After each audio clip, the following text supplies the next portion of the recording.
Claude Quettel, bonsoir. Vous êtes Bonsoir. historien et vous publiez Tout sur Mein Kampf aux éditions Perrin, puisque ce livre d'Adolf Hitler est tombé dans le domaine public.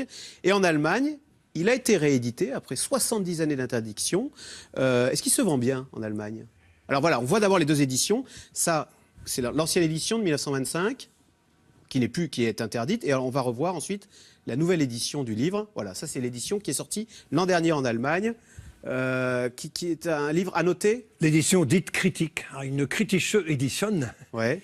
3500 notes de référence, un prix assez exorbitant, 38 €. Ouais. Est-ce qu'il se vend bien en Mais Allemagne?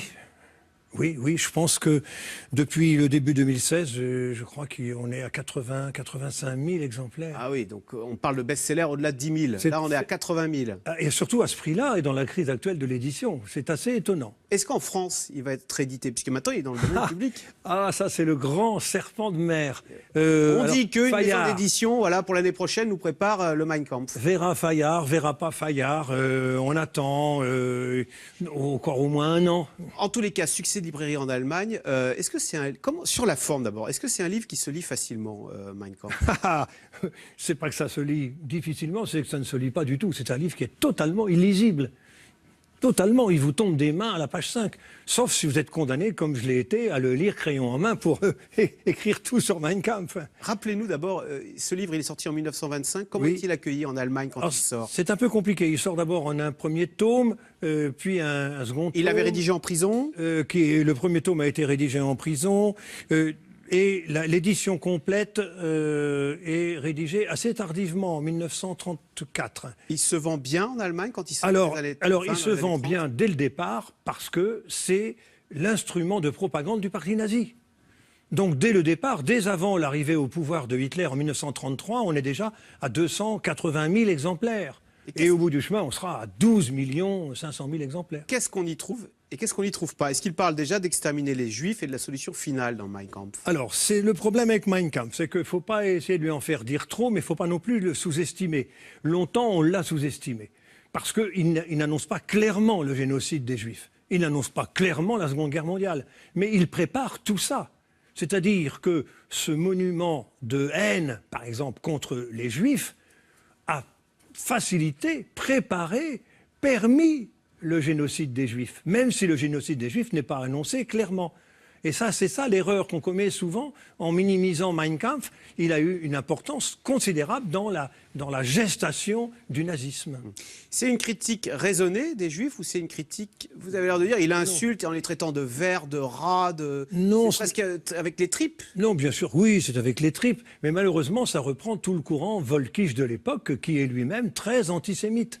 Et en même temps, ça fait partie, ça aussi, c'est quelque chose qu'on a méconnu dans Mein Kampf, que ça n'était pas, finalement, du fait de son côté illisible, quelque chose de structuré, une idéologie, le fameux Weltanschauung des Allemands, la vision du monde. Si, c'est une vision du monde.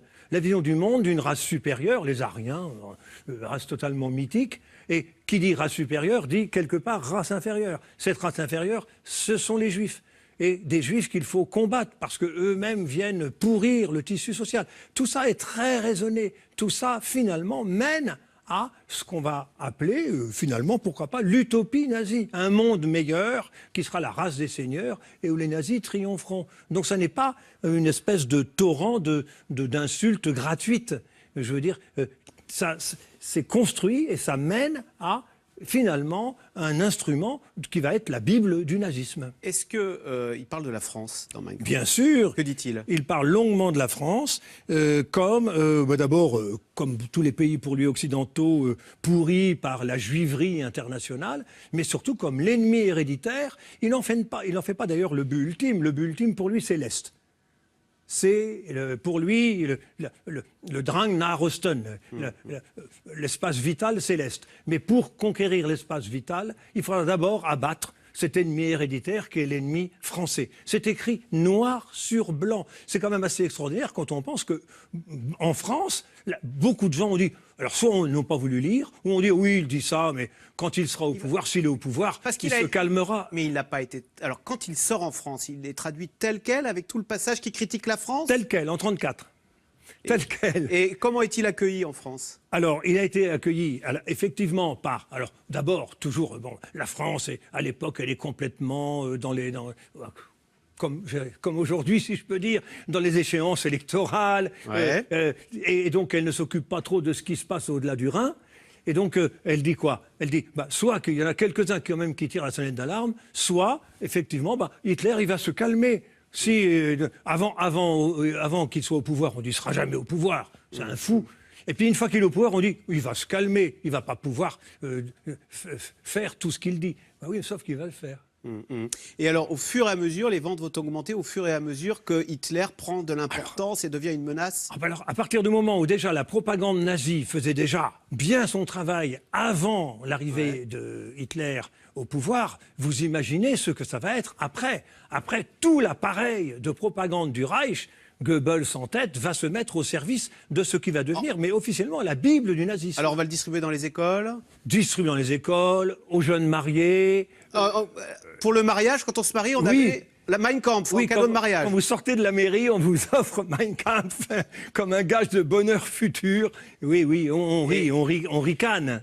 Et il sera interdit en 1945 parce qu'on estimait alors que finalement Mein Kampf, ça a été l'origine, la genèse de la pensée nazie. Oui, le procès de Nuremberg a très clairement marqué la culpabilité, la responsabilité de Mein Kampf dans les crimes de la Seconde Guerre mondiale. Et réédité l'an dernier. Est-ce qu'il y a une polémique en Allemagne sur, puisqu'on estime que ce livre est à l'origine de la pensée nazie, est-ce qu'il faut le rééditer tout simplement parce qu'il est tombé dans le domaine public? Il y a une polémique partout, y compris en Allemagne, entre ceux qui estiment que ça ne devrait pas être réédité et ceux qui estiment que ça doit l'être, avec peut-être effectivement quelques explications. Ce qui est le cas. Ce qui est le cas.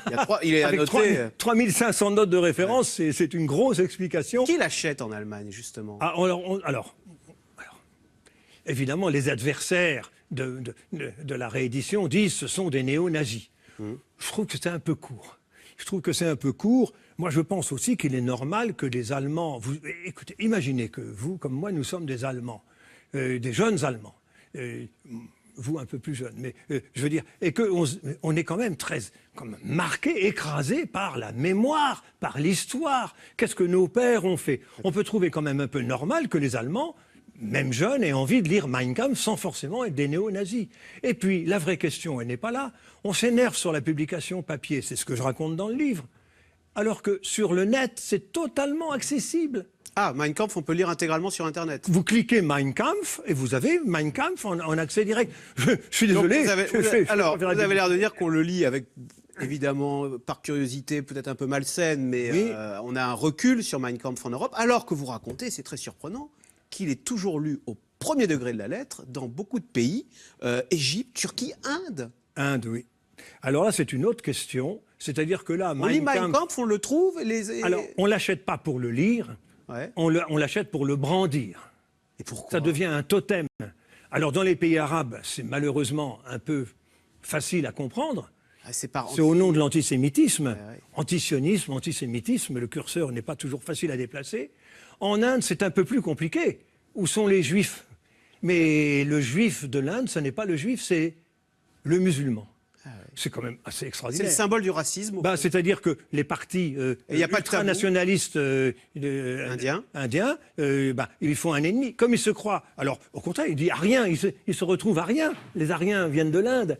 Et donc, cette race supérieure, il lui faut une race inférieure. Bon, puisqu'on n'a pas de juifs à se mettre sous la dent, si je peux dire, on prend les musulmans.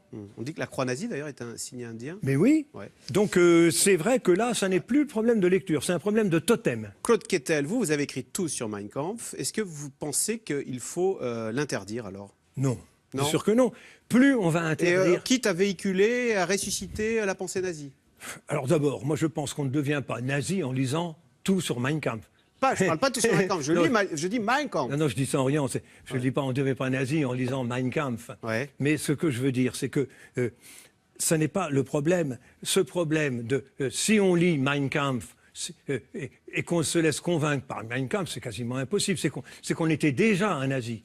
Et est-ce qu'il faut interdire Mein Kampf? Et si on interdit Mein Kampf, on va lui faire une publicité formidable. Voilà, et puis vous dites, le lire, c'est tellement illisible que c'est la plus mauvaise contre-publicité sur Mein Kampf. Moi, je dis, prenez Mein Kampf, il vous tombe des mains à la page 5. Merci beaucoup, Claude Quetel. Tout sur Mein Kampf aux éditions Perrin. Merci. Vous restez avec nous tout de suite, c'est dans l'air.